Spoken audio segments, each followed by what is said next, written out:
ஹே, கதை கேட்க நீங்கள் வந்துட்டீங்களா? கதை சொல்ல நானும் வந்துட்டேன். நம்ம ஆல்ரெடி பார்த்துட்டு இருக்க தாய் ட்ராமாவோட அடுத்த எபிசோட் தான் பார்க்க போகிறோம். வீடியோக்குள்ளே போகிறதுக்கு முன்னாடி எப்பயும் சொல்கிறது தான் இப்பயும் சொல்கிறேன். எஸ்எஸ் வாய்ஸ் ஓவரை சப்ஸ்கிரைப் பண்ணுங்கள். பார்த்ததுக்கப்புறம் லைக் பண்ணுங்கள். மறக்காமல் போகிறதுக்கு முன்னாடி எக்ஸ்பிளனேஷன் எப்படி இருக்குன்னு சொல்லிட்டு கமெண்ட் பண்ணிட்டு போங்க. இந்த எபிசோடு எதில் ஸ்டார்ட் பண்ணுறோம் அப்படின்னு பார்த்தா, ஹீரோ வந்து ஒரு காப்புன்னு தெரிஞ்சிருது இல்லையா? ஹீரோயின் வந்து செம்மையாக கோவப்படுறா. அப்போனா நீ வந்துட்டு என்ன ஒரு புளியை பிடிக்கிறதுக்கு இற வைக்கிற மாதிரி தான் வந்து பார்த்துருக்க இல்லையா? நான் கூட என்ன நினைச்சேன் தெரியுமா? நீ வந்து ஒரு வாட்டி என்னை காப்பாற்றும் போது என் மேலே வந்து ரொம்ப பாசத்தால தான் வந்து காப்பாத்துறேன்னு நினைச்சேன். ஆனால் அதெல்லாம் எதுவுமே இல்லை. இப்போ வரைக்கும் நீ என்கிட்ட போய் சொல்லிக்கிட்டு என்னை வந்து உன்னோட வேலைக்காக யூஸ் பண்ணிக்கிட்ட. எனக்கு இது ரொம்ப கஷ்டமா இருக்கு அப்படின்னு சொல்லி ரொம்ப ஃபீல் பண்றா. அப்போ ஹீரோ என்ன சொல்றானா, இல்லவே இல்லை, நான் வந்து முதல்ல டியூட்டியை நினைச்சு தான் அங்கே வந்தேன். அங்கே நீ இருப்ப அப்படின்ட்டு நான் எதிர்பார்க்கல. அங்கே உனக்கு எப்போ வந்து மற்றவங்க தொல்லை கொடுக்குறாங்க, உன்னை அட்டாக் பண்ண ட்ரை பண்ணுறாங்கன்னு தெரிஞ்சதோ அப்போ வந்து நான் உண்மையாக உன் மேலே ஒரு அக்கறையில் தான் உன்னை காப்பாற்றினேன். இது வரைக்குமே வந்துட்டு எனக்கு உன் மேலே அக்கறை இருக்குது அப்படின்னு சொல்கிறான். நான் என்ன பண்ணேன்னா இதுக்கு நீ என்னை நம்புவ அப்படின்னு சொல்லிட்டு ஹீரோ கேட்கும் போது, அப்போ நான் சொல்கிறத செய்வியா அப்படின்னு கேட்குறா ஹீரோயின். சொல்லு, நான் என்ன பண்ணணுமோ அதை சொல்லு, நான் உன்னை நம்ப வைக்கிறதுக்கு அதை கூட பண்ணதுக்கு தயாராக இருக்கேன் அப்படின்னு சொல்கிறான். அடுத்த சீன்லயே பார்த்தா சொல்லாம கொள்ளாம ஹீரோ வந்து அவனோட மீட்டிங் ஸ்பாட்டுக்கு ஹீரோயினை கூட்டிட்டு போறான். அதாவது இவங்க எல்லாரையும் இன்ட்ரடியூஸ் பண்ணி வை, அப்பதான் நான் நம்புவேன் அப்படின்னு சொல்லியிருக்கா போல. உடனே இவனும் கூட்டிட்டு போயிட்டு அவங்க சீஃப்ல இருந்து எல்லாரையுமே வந்துட்டு இன்ட்ரடியூஸ் பண்ணி வைக்கிறான் ஹீரோக்கு. ஏய் ஆமா, நீங்க ரெண்டு பேரும் அன்னைக்கு அந்த மூத்திர சந்தில நின்றுகிட்டு இருந்தீங்களே, நீங்க ரெண்டு பேரும் கப்பல்னு கூட சொன்னீங்களே, நீங்க தானே அது அப்படின்னு சொல்லி கேட்குறா. உடனே சீஃப் வந்து ஒரு முறைக்கிறாரு, என்னது கப்பலா அப்படின்னு. ஐயோ இல்ல இல்ல, அதுவுமே வந்துட்டு பாத்தீங்கன்னா மிஷின்காக தான் அப்படி சொல்ல வேண்டியதாயிடுச்சு, அந்த பொய் சொல்ல வேண்டியதாயிடுச்சு, வேற வழி இல்லைல்ல அப்படின்னு சொல்லி சமாளிக்கிறாங்க. உடனே மினியுமே சாரி, வேற வழி இல்லை எங்களுக்கு, அதனால உங்ககிட்ட பொய் சொல்ற மாதிரி ஆயிடுச்சு அப்படின்னு சொல்றா. சாரிலாம் வேண்டாம், ஒன்றும் பெருசாக நான் ஒன்றும் ஃபீலெல்லாம் பண்ணலை. ஏன்னு வச்சுக்கோங்களேன், இவன் இருக்கான் இல்லையா, இவன் இத்தனை நாள் என் கூட இருந்த வரைக்கும் அப்போனா பார்த்தா பல்லக்கணக்கான போய் சொல்லியிருப்பான். அதனால அது ஒரு பெரிய விஷயமா நான் எடுத்துக்கல, விடுங்க அப்படின்ற உடனே நம்ம சீஃப் மானமே போகுது. சரி சரி வாங்க மீட்டிங் ரூமில் போய் பேசலாம் அப்படின்னு கூட்டிகிட்டு போயிடுறாரு. ஹீரோயின் நீங்கள் வந்துட்டு இந்த காஃபி இல்லையா, அந்த காஃபி இல்லையா, ஸ்நாக்ஸ் இல்லையா அப்படின்னு கேள்வி மேலே கேள்வி கேட்குறா. உடனே நல்ல என்ன சொல்கிறானா, இல்லை இல்லை, நீங்கள் மட்டும் வருவீங்கன்னு தெரிஞ்சிருந்தா பெரிய விருந்தியே ரெடி பண்ணியிருப்பேன், பட் ஆனால் என்ன பண்றது, நீங்க வருவீங்கன்னு தெரியாதுல்ல அப்படின்னு சொல்லும்போது உடனே நம்ம மேனி என்ன சொல்றானா, இது வந்துட்டு எங்களோட மீட்டிங் ஸ்பாட்டு, எங்களோட ஆஃபீஸ் கூட கிடையாது இது, அதனால நாங்க இங்க பெருசா எதுவுமே இருக்காது, இன்ஸ்டன்ட் காஃபி மட்டும்தான் இருக்கும் அப்படின்னு சொல்லும்போது, அப்படியா அப்போ உங்க ஹெட் குவார்டர்ஸ் எங்க அப்படின்னு கேட்குறா. சாரி, அதெல்லாம் எங்களால உங்ககிட்ட சொல்ல முடியாது அப்படின்னு சொல்லிட்டு சீஃப் சொல்றாரு. அதே மாதிரி இவங்க எல்லாரோட சார்பா வந்துட்டு நான் சீஃபா என்ன சொல்ல வரேன் அப்படின்னா, நாங்க ஒரு முக்கியமான விஷயத்துக்காக தான் உங்ககிட்ட இந்த விஷயத்தெல்லாம் சொல்ல முடியல, ஏன்னா உங்க உயிருக்கு ஆபத்து வந்துருமோ அப்படின்னு சொல்லி நாங்க கொஞ்சம் பயந்துட்டோம் அப்படின்னும் போது, அதுக்கு அவ என்ன சொல்றானா, நீங்க வேற, நானே உங்களோட டீம்ல சேரலாம் அப்படின்றதுக்காக தான் வந்திருக்கேன், உங்களோட மிஷன்ல நானும் சேர்ந்து ஹெல்ப் பண்றேன், உங்க மிஷனுக்கு எவ்வளவு அளவுக்கு ஹெல்ப் பண்ண முடியுமோ எல்லாமே நான் பண்றேன் டிட்டோவை பிடிக்கிறதுக்காக அப்படின்னு சொல்றா. உடனே வந்துட்டு எல்லாருக்குமே வந்து சந்தோஷமா தான் இருக்கு, ஆனா நம்ம மினிக்கு மட்டும் அது பிடிக்கல. மினி என்ன பண்றா அப்படின்னு பார்த்தா, இல்ல இல்ல, இந்த மாதிரி தேவையில்லாம பொதுமக்கள் எல்லாம் வந்து மிஷனுக்கு ஏத்தோம் அப்படின்னா பெரிய பிரச்சனை ஆயிடும் அப்படின்னும் போது, ஏன் இதுல என்ன பிரச்சனை, நான் எத்தனையோ படத்துல வந்துட்டு எத்தனையோ நாடகத்துல வந்துட்டு டிடெக்டிவாலாம் வேலை பார்த்துருக்கேன், அதுல அப்படி நடிச்சிருக்கேன், இப்போ உண்மையாவே இருக்க போறேன், அவ்வளவுதானே, பெருசா ஒன்றும் வித்தியாசம் இல்லை அப்படின்னு சொல்லும் போது உடனே சீஃப் என்ன சொல்றாருன்னா, அவங்களே வந்து பண்றேன்னு சொல்லும் போது எனக்கு இது ஒரு நல்ல ஐடியாவா தான் இருக்கு, இவங்களுக்கு தெரியாம இருக்கிற வரைக்கும் தான் நம்ம வந்து ரொம்ப கஷ்டப்பட்டு வேலையை பண்ணிக்கிட்டு இருந்தோம், பட் அவங்களுக்கும் தெரிஞ்சிடுச்சு இந்த விஷயம்ன்றப்போ நம்ம ஈஸியா சேர்ந்து வேலை செய்யலாம் அப்படின்னு சொல்றாரு. நம்ம ஹீரோவுமே அதுதான் கரெக்ட்னு சொல்றான். இது பாருங்க, நமக்கு இன்னும் கொஞ்ச நாள் தான் இருக்கு, நக்கனோட தலைமையில தான் இது எல்லாமே நடக்க போகுது. நக்கனை வந்துட்டு நம்ம நீனிக்குமே ஃபுல் அண்ட் ஃபுல் ப்ராக்டிஸ் கொடுக்க சொல்லிடுவோம், அவங்களுமே ட்ரைனிங் எடுத்துக்கிட்டோம். ஏன் அப்படின்னு பார்த்தீங்கன்னா, அவங்க சாதாரண ஆளுங்க கிடையாது, அவங்க வந்து இன்டர்நேஷ்னலாக வெப்பன் சப்ளை பண்ணுறவங்க, அதனால அவங்கள பிடிக்கும் போது நமக்கு வந்துட்டு எல்லாருக்குமே வந்து அந்த டைமுக்கு சேஃப்டியாக என்ன பண்ணணும் ஏது பண்ணணும் அப்படின்ற விழிப்புணர்வு இருந்தே ஆகணும், அதனால வந்து நீங்கள் ட்ரைனிங் எடுத்துக்கோங்க அப்படின்னு சொல்லி நீனிக்கிட்ட சொல்கிறாங்க. ஹீரோவும் ஹீரோயினும் தனியாக போகிறாங்க. ஹீரோயின் என்ன சொல்கிறேன்னா, இது பாரு, இதுக்கு மேலே இது என்னோட மிஷன் நீ சும்மா சீனெல்லாம் போடக்கூடாது. இனிமேல் இது என்னோட மிஷனும் கூட. அது மட்டும் இல்லாமல் இதில் முக்கியமான ஆளே நான் தான். நீங்கள் எல்லாருமே பார்த்தா சைடு பிட்டு தான் அப்படின்னு சொல்லி கலாய்க்கிறா.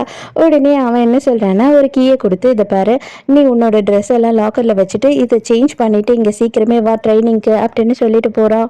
ஹீரோயின் வரத்துக்குள்ளேயே ஹீரோ வந்துட்டு சில விஷயத்தை யோசித்து பார்த்துட்டு இருக்கான். ஆக்சுவலாக அவன் வீட்டுக்கு போனான் இல்லையா, அங்கே தான் அவனோட அப்பாவும் அவனோட தங்கச்சும் வாழ்ந்துட்டு இருக்காங்க. அப்போ ஒளிஞ்சிட்டு நின்று அவங்க என்ன பேசுகிறாங்க அப்படின்னு அவன் கேட்கும் போது அவங்க அப்பா வந்து ரொம்ப ஃபீல் பண்ணுறாரு. நீ வந்துட்டு தனியாகவே வேலைக்கு போகிற, நீ என்னையும் பார்த்துக்கிற, ரொம்ப கஷ்டப்படுறமா அப்படின்னு சொல்லும் போது, அண்ணன் இருந்திருந்தா அவனுமே இதை தான்ப்பா பண்ணியிருப்பான். இப்போ அவனோட இடத்துல இருந்து நான் பண்ணுறேன், இது ஒரு பெரிய விஷயம்லாம் இல்லைப்பா, நீங்கள் அதுக்காக கவலைப்படாதீங்க அப்படின்னு சொல்லிட்டு இருக்கான். இப்போ சீஃபுக்கு நல்லாவே தெரியுது இவன் வந்துட்டு அங்கே போயிட்டு வந்திருக்கான் அப்படின்றது. நீ உங்கள் வீட்டுக்கு போயிட்டு வந்தியா? நான் தயவு செஞ்சு சொல்கிறேன், நீ பண்ணுறது வந்துட்டு அவசரப்பட்டு பண்ணுறது உங்கள் அப்பாவுக்கும் உன்னோட தங்கச்சிக்கும் கூட பிரச்சனையாகலாம். தயவு செஞ்சு நீ அவசரப்படாத, கொஞ்சம் பொறுமையாக இரு அப்படின்னு சொல்கிறாரு. நம்ம மினி என்ன பண்ணுறான்னா, அவங்க அப்பாவை தனியாக கூப்பிட்டு பேசுகிறா. அப்பா, இதெல்லாம் தேவையே இல்லைப்பா, நமக்கு எல்லாம் குழப்பமாயிட போகுது, இவளுக்கு வந்துட்டு மிஷினை பற்றி எதுவுமே தெரியாது அப்படின்னும் போது அவர் என்ன சொல்கிறாருன்னா, இல்லைம்மா, இதுதான் நல்ல விஷயம். நம்ம பொய் சொல்லி வந்துட்டு ஒரு விஷயத்த சரியாக பண்ணவே முடியாமல் கஷ்டப்படுறதுக்கு அவளுக்கும் தெரிஞ்சிருந்தது, அவளும் கோஆப்ரேட் பண்ண அப்படின்னா அதுதான் நமக்கு பெனிஃபிட் ஆகும். மற்ற எதையும் போட்டு நீ குழப்பிக்காத அப்படின்னு சொல்கிறாரு. நலனுக்கு ரொம்ப சந்தோஷமா இருக்கு. அப்பாடா, என்னோட வாழ்க்கையிலயும் ஒரு வசந்த காலம் வந்துடும் போல இருக்கே.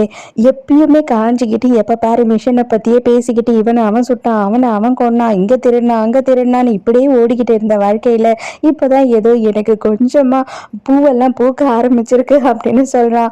உடனே வந்துட்டு நம்ம மினி செம திட்டுறா. மிஷனை தவிர மற்ற எல்லாத்துலயும் தாண்டா உன்னோட யோசனையே இருக்கு அப்படின்னு சொல்லிட்டு, இந்த வயசுல இதை பத்திலாம் யோசிக்காம வேற என்னத்தை யோசிக்க சொல்ற அப்படின்னு நலன் கேட்கறான். நம்ம ஹீரோயினும் ட்ரெஸ் சேஞ்ச் பண்ணிட்டு வந்துடுறாளா, அவ்வளோதான். என்னங்க நீங்கள் எப்படிங்க எல்லா ட்ரெஸ்லையும் இவ்வளோ அழகாக இருக்கீங்க அப்படின்னு கேட்குறான். இவங்க ட்ரைனிங்கையும் ஸ்டார்ட் பண்ணிடுறாங்க. ஹீரோயினுக்கும் ட்ரைனிங் கொடுக்க ஆரம்பிச்சிடுறாங்க. மினி எல்லாரையும் உட்கார வச்சு அந்த கேஸை பற்றி விளக்கமாக சொல்லிக்கிட்டு இருக்கான். அந்த டைமுக்கு அப்போ தான் வந்துட்டு நளின் பார்க்குறான். அங்கே பாரு கொஞ்சம் அப்படின்னும் போது நம்ம ஹீரோயின் தலையில் கை வச்சுக்கிட்டு உட்கார்ந்த இடத்துல தூங்கிட்டு இருக்கா. ட்ரைனிங்ன்ற பேரில் நம்ம ஹீரோவும் ஹீரோயினும் கொஞ்சம் க்ளோஸாக இருக்கா மாதிரி நம்ம மினிக்கு ஃபீல் ஆகுது. அவள் ரொம்ப ஃபீல் பண்ணுறா இவங்க ரெண்டு பேரும் க்ளோஸாக இருக்கிறத பார்த்து. சீஃப் நம்ம ஹீரோவை கூப்பிட்டு தனியாக பேசுகிறாரு.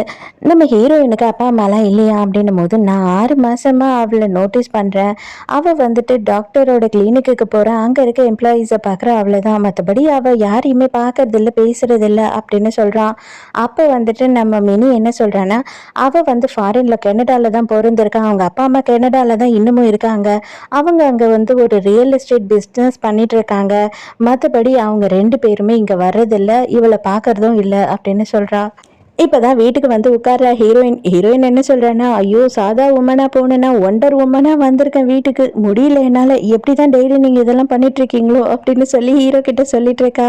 அப்போ ஹீரோ வந்து கேட்குறான், நான் உங்கள் அப்பா அம்மா கிட்ட பேசியே பார்க்குறதே இல்லையே, நீ ஏன் உங்கள் அப்பா அம்மா கிட்ட பேசுறதில்ல அப்படின்னு கேட்குறான்.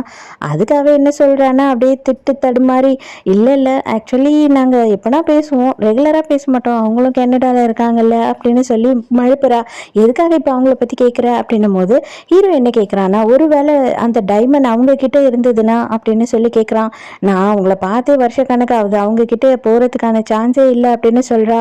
சரி எனக்கு ரொம்ப டயர்டாக இருக்குது, அப்புறமா பேசலாம் அப்படின்னு சொல்லிட்டு ஹீரோயின் அவாய்ட் பண்ணிட்டு போகிறா. ஹீரோக்கே டவுட்டாக இருக்குது, இவ ஏன் அவங்க அப்பா அம்மாவை பற்றி பேச மாட்டான்னு சொல்லிட்டு.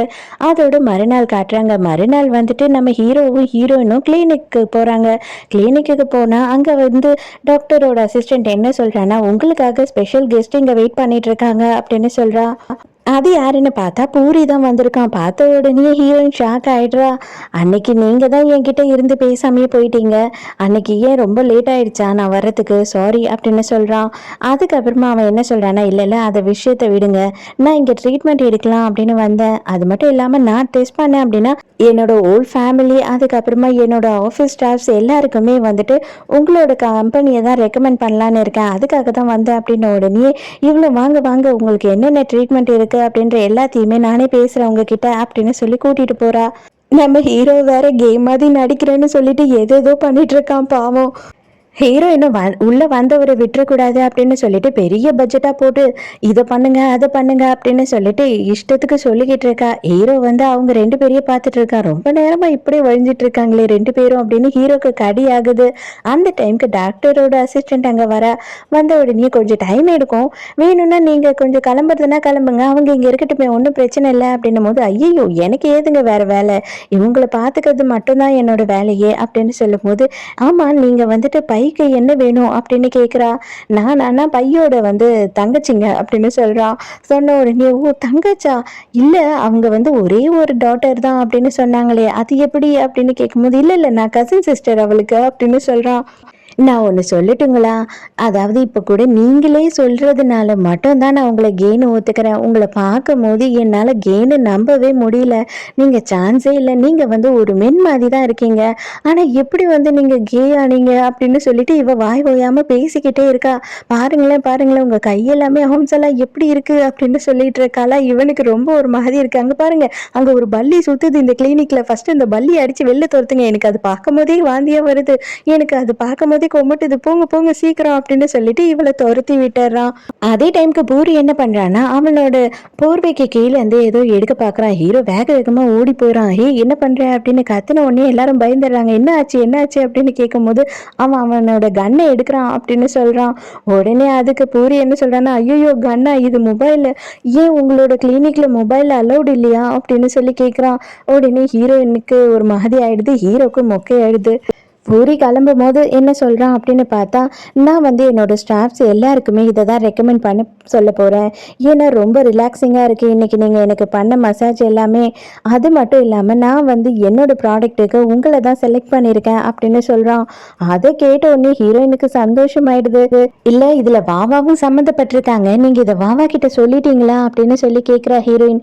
உடனே அவர் என்ன சொல்கிறாருன்னா இனிமே தான் சொல்லணும்னா அவங்களோட அசிஸ்டண்ட்டுக்கு சொல்லிடுவேன் அப்படின்னு சொல்கிறாரு. இங்க அதே நேரத்துக்கு வாவாவை காட்டுறாங்க. அவ என்ன பண்ணிட்டு இருக்கா அப்படின்னு பார்த்தா மந்திரம் பண்ணிட்டு இருக்கான். அதாவது எல்லா ப்ராஜெக்ட்டுமே எனக்கே வந்துடணும் அப்படின்னு சொல்லி கரெக்டாக அந்த டைமுக்கு அசிஸ்டன்ட் வந்துட்டு இந்த மாதிரி நம்ம கிட்ட இருந்து அந்த ப்ராஜெக்டே போயிடுச்சு, பூரி வந்துட்டு நீனிக்கு தான் கொடுத்துட்டான் அப்படின்னு ஒன்று செம காண்டாயிரா. என்னடி நீ பண்ண, எப்போ பாரு என்கிட்ட என்ன சொல்லுவ, இந்த மந்திரம் பண்ண உனக்கு தான் கிடைக்கும், இந்த மந்திரம் பண்ண உனக்கு தான் சொத்தெல்லாம் கிடைக்கும்னு சொல்லிக்கிட்டே இருப்ப, பாரு உள்ளதும் போயிடுச்சு அப்படின்னு கத்துறா. இப்போ நான் இதை கண்டினியூ பண்ணட்டுன்றீங்களா வேணான்றீங்களா, நான் ஒன்றும் தேவையில்ல, வாயை மூடிட்டு இரு அப்படின்னு கத்தி விட்டுட்டு அங்கேருந்து போயிடுறா. ஹீரோயின் கிட்ட என்ன சொல்றான்னா நீ வாவாவை தோக்கடிச்சிட்ட அப்படின்னு நினைச்சு ரொம்ப சந்தோஷப்பட்டுடாத, இப்போ பூரியா இருந்தாலும் சரி ஜவஹரா இருந்தாலும் சரி அவங்க ரெண்டு பேருமே வந்து உன்னதான் சூஸ் பண்ணுவாங்க, அவங்கள யாரு டிட்டோவா இருப்பாங்கன்னு நமக்கு இன்னும் தெரியல, ரெண்டு பேர் மேலேயுமே டவுட் இருக்கு அப்படின்னு சொல்றான். அப்படின்னா நீ என்னை இன்சல்ட் பண்ணுறியா, எனக்கு டேலண்டே இல்லைன்னு சொல்கிறியா அப்படின்னு சொல்லிட்டு ஹீரோயின் காண்டாவரா. நான் அதை பற்றியே பேசலை, இதில் நீ கேர்லெஸ்ஸாக இருந்துடக்கூடாது, கேர்ஃபுல்லாக இருக்கணுன்றதுக்காக தான் இதை நான் சொல்கிறேன். மேபி 50% உன்னோட டேலண்டாக கூட இருக்கலாம் அப்படின்னு சொல்கிறான். அவ்வளோதான், ஹீரோயின் செம்ம காண்டாயிடுறா. இவங்க ரெண்டு பேருமே இப்போ எங்கே வந்திருக்காங்க அப்படின்னு பார்த்தா இந்த ஜவஹர் இருக்கார் இல்லையா, அவருக்காக தான் வந்து ஃபோட்டோ ஷூட் பண்ண போகிறாங்க, அதுக்காக தான் இங்கே வந்திருக்காங்க. நம்ம ஹீரோயினும் மேக்கப் எல்லாம் பண்ணி ரெடி ஆகிட்டு ஃபோட்டோ ஷூட்க்கு வந்துடுறா. அதே டைமுக்கு கரெக்டாக வந்துட்டு நம்ம ஜவஹர் அங்கே வராரு. அவர் வந்த உடனே ஃபோட்டோஸ் வந்து ரொம்ப அழகாக இருக்கணும், ஏன் அப்படின்னா ஆப்பிரிக்காவில் இருக்க பில்லினியருக்கு இதை தான் நாங்கள் அனுப்ப போகிறோம், அவர் தான் எங்களோட பார்ட்னர் அப்படின்னும் போது ஹீரோயின் கண்டிப்பாக அப்படின்னு சொல்கிறா. இப்போ ஹீரோயின் என்ன சொல்கிறா அப்படின்னு பார்த்தா, ஆக்சுவலாக நீங்கள் வந்து என்கிட்ட அந்த ரா டைமண்ட் இருக்கான்னு கேட்டீங்க இல்லையா, என்கிட்ட ஒரு டைமண்ட் இருக்குது, அது கன்ஃபார்மாக டைமண்ட் தான் அப்படின்றத நான் கண்டுபிடிச்சிட்டேன் அப்படின்னு சொல்கிறா. இவனுக்கு அப்படியே ஷாக் ஆகிடுது. உடனே போய் பார்க்கலாமா இப்பயே அப்படின்னு கேட்குறான். அதுக்கு ஹீரோயின் என்ன சொல்கிறான்னா இல்லை இல்லை, நான் ஆக்சுவலாக அதை பேங்க் லாக்கரில் வச்சுருக்கேன், எனக்கு கொஞ்சம் டைம் மட்டும் கொடுங்க, அதை நான் எடுத்து கொடுக்குறேன் அப்படின்னு சொல்கிறா. உடனே அவன் இல்லை எனக்கு எவ்வளோ சீக்கிரம் பண்ண முடியுமோ நீங்கள் பண்ணிடுங்க ப்ளீஸ், ஏன்னா என்னோட ஆனிவர்சரி வரப்போகுது கூடிய சீக்கிரத்துலேயே அப்படின்னு சொல்கிறான். உடனே கண்டிப்பாக நான் வந்து உங்களுக்காக இதை எவ்வளோ சீக்கிரம் பண்ண முடியுமோ பண்ணுறேன் அப்படின்னு சொல்கிறா. அப்புறம் தான் காட்டுறாங்க இது வந்து ஹீரோவும் ஹீரோயினும் சேர்ந்து பண்ணுற பிளான் தான். இவங்க ரெண்டு பேருமே வந்து அவன் அதுக்கு என்ன மாதிரியான ரியாக்ஷன் கொடுக்குறான், ஏதாவது அட்டாக் பண்ணுறானா அப்படின்னு பார்க்கறதுக்காக தான் இதை பண்ணுறாங்க. எங்கே பார்த்தா சைரன் வரா. ஹீரோவை பார்த்துட்டு நீ எப்போ வந்த, நீ வந்துட்டு போலீஸ் அப்படின்றது அவளுக்கு தெரியுமா அப்படின்னு சொல்லி கேட்குறா.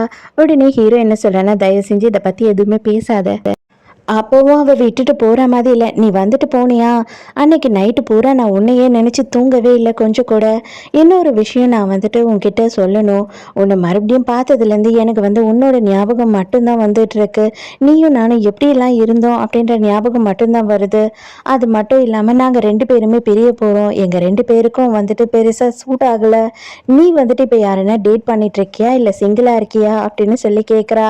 அதுக்கு ஹீரோ என்ன சொல்கிறான்னா, தயவு செஞ்சு இதை பற்றி பேசாதன்னு நான் ஆல்ரெடி சொல்லிட்டேன். எனக்கு வந்து யார் கூடயும் ரிலேஷன்ஷிப்பில் இருக்க போகிற ஐடியா கொஞ்சம் கூட கிடையாது. அதனால நீ வந்து என்னை விட்டுடு அப்படின்னு சொல்லி அவளை அங்கேருந்து துரத்தியே விட்டுறான். அந்த டைமுக்கு கரெக்டாக ஹீரோயின் பார்க்குறா, இவங்க 2 பேரும் என்ன அப்படி ஒரு இன்ட்ரெஸ்டாக பேசிகிட்டு இருக்காங்கன்னு சொல்லிட்டு ஹீரோயின் மேக்கப் பண்ணுறதுக்கு போயிடுறா. அப்போ தான் யோசித்து யோசித்து பார்க்கும் போது தான் நம்ம ஹீரோவோட எக்ஸ் கேர்ள் ஃப்ரெண்டோட கல்யாண பத்திரிக்கை வந்திருக்கும். அதை ஹீரோயினும் எடுத்து பார்த்துருப்பா இல்லையா, அதில் சிரின்னும் ஜவஹர்னு தான் போட்டிருக்கோம். அது இப்போ ஹீரோயினுக்கு ஞாபகம் வந்துடுது. ஐயையோ, இவ வந்து அப்போ ஹீரோவோட எக்ஸ் கேர்ள் ஃப்ரெண்டா அப்படின்னு சொல்லிட்டு இப்போதான் யோசிக்கிறா. ஹீரோ கிட்ட இன்னும் அவனோட எக்ஸ் கேர்ள் ஃப்ரெண்டை பற்றி ஹீரோயின் கேட்கல. பட் ஆனால் நீ சொன்ன மாதிரி நான் அவன்கிட்ட டைமண்ட் என்கிட்ட இருக்குன்னு சொல்லிட்டேன். ஆனால் இருந்தாலுமே வந்துட்டு எனக்கு கொஞ்சம் பயமாக இருக்குது. அவன் எதனா வந்து சடனாக அட்டாக் பண்ணிட்டான்னா எப்படி என்னால் வந்து தப்பிக்க முடியும் அப்படின்னு எனக்கு தெரியவே இல்லை அப்படின்னு சொல்கிறா. நீ கவலையே படாத, நான் உன்னை விட்டு எங்கேயுமே போக மாட்டேன். நான் உன் கூடியே தான் இருப்பேன். அது மட்டும் இல்லாமல் என்னோட டீமே வந்து உன்னை சுற்றி பார்த்துக்கிட்டு தான் இருக்காங்க. உனக்கு ஒன்றுமே ஆகாது, அதுக்கு நான் கேரண்டி அப்படின்னு சொல்கிறான். அதே நேரத்துக்கு நம்ம ஜவஹரை காட்டுறாங்க. அவன் என்ன சொல்கிறான்னா, உன்கிட்ட இருக்க டைமண்ட் மட்டும்தான் எனக்கு வேணும்னு நீ நினச்சியா? இல்லை, எனக்கு நீயும் தான் வேணும் அப்படின்னு சொல்கிறான். இதோடைய இந்த எபிசோட் முடியுது. இந்த எபிசோடு உங்களுக்கு பிடிச்சிருக்கா, என்னோட எக்ஸ்பிளனேஷன் பிடிச்சிருக்கான்னு சொல்லிட்டு மறக்காமல் எனக்கு கமெண்ட்டில் சொல்லுங்கள். ஸோ நாளைக்கு மறக்காமல் கதை கேட்க வந்துடுங்க. நானும் மறக்காமல் கதை சொல்ல வந்துடுறேன். பாய்.